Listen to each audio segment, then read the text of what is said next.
So this was really interesting. I saw this morning from Adam Schefter, which basically had labeled this: Drake Maye on the team's quarterback competition. Coming out of the spring, I think it's clear Jacoby Brissett is the most pro-ready guy we have. Translation, Drake Maye is not ready yet. Drake Maye is just not ready yet. And if that's the case, maybe it's just Drake Maye isn't ready. But also maybe it's, if you can't beat out Jacoby Brissett, are you sure you have the right guy? I'm not asking for Drake Maye to be amazing.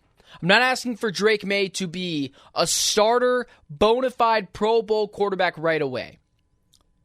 But if he can't beat out Jacoby Brissett, that's a red flag for the Patriots offense. That's a red flag for the Patriots front office. And then you go over as well to the other conference, and you see the Minnesota Vikings have basically said, we're going to take our time with JJ McCarthy. There's a better than good chance that he doesn't start the season. That would alarm me. Young quarterbacks, I'm never asking them to be immediately Aaron Rodgers. That's not what anyone should ask for. That's unrealistic, and I would agree that it's a unrealistic expectation to have for a quarterback. But here's what I will say. If you draft a guy, number 2 overall, and then you draft JJ McCarthy, I believe was either 10th or 11th overall, you gotta be able to beat out Sam Darnold and Jacoby Brissett. The early returns, if this is true, what Drake Maye is saying, maybe he's just keeping the cards close to his vest. The early returns would not be good for Drake Maye. The early returns would not be good for JJ McCarthy. Imagine if we saw a report, well, Caleb Williams is having a tough time beating out whoever the Bears' backup quarterback is. If I'm not mistaken, it's the hometown kid whose name I've already forgotten. I think his name is Tyler Badgett. Maybe I'm completely mistaken there. It's a backup quarterback, so why should I be able to name it? But if you're not able to beat out Jacoby Brissett or Sam Darnold, that's a red flag. And it's the things I worry about when drafting a quarterback. We get excited every single year because in quarterback-heavy drafts like this year, there could be 5 guys taken in the first round, or however many were taken this year. But only about 1 to 1.5 work out. 1 works out, 2 maybe. That's about the average for quarterbacks.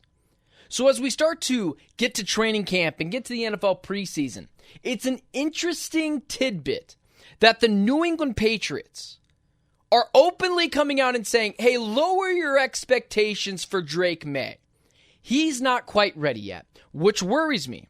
I like Drake Maye coming out of the draft. But I also like where quarterbacks get matched up with. Meaning, getting drafted by the Patriots and a defensive coach in an organization that has shown they're not very good at developing young offensive talent. N'Keal Harry immediately comes to mind. It feels like Ramondre Stevenson, who did get a contract extension, should be a little bit better than he is. We've seen them whiff on offensive linemen. And again, the wide receivers aren't great.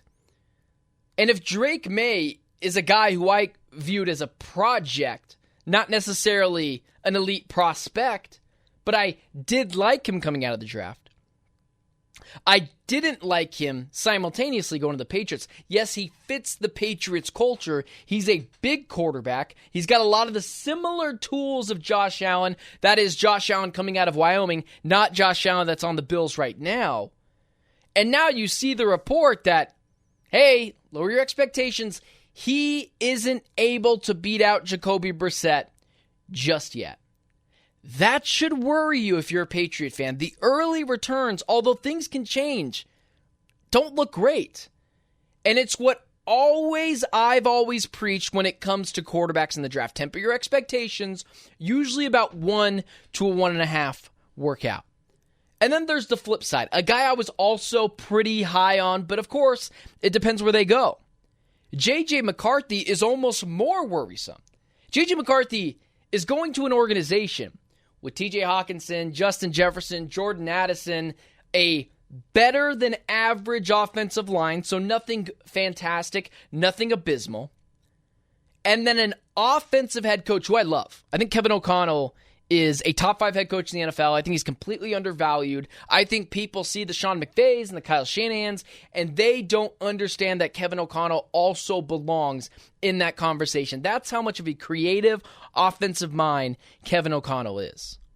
So JJ McCarthy, the reports early, yeah, he's probably not going to start the season. Yeah, we're not so sure if he's going to be able to beat out Sam Darnold. And if that's the case, that's even more worrisome. Because with Drake Maye, it's more so about the fit, not so much the player. I believe in Drake Maye's tools, similar to Josh Allen coming out of Wyoming, whereas Jake McCarthy I really liked and I thought was a real leader of that Michigan team, and at times made throws that did make me say, wow. And I loved the pairing because a guy that's got a lower ceiling I felt like could be elevated by the Vikings roster with also Kevin O'Connell. So it just goes to show you, temper your expectations just a little bit with rookie quarterbacks. It's why I always say you got to temper your expectations with quarterbacks coming out of the draft, because reports like this can be really concerning. Drake Maye, not a great fit when I say personnel-wise, because the Patriots, not a lot of personnel guys. And then, of course, defensive head coach. That's concerning that he can't beat out Jacoby Brissett. That's concerning. And then on the flip side, JJ McCarthy, a guy that I thought was a great fit with the Minnesota Vikings. That is also an issue. And these early returns are very concerning for Drake Maye, and even more so for JJ McCarthy.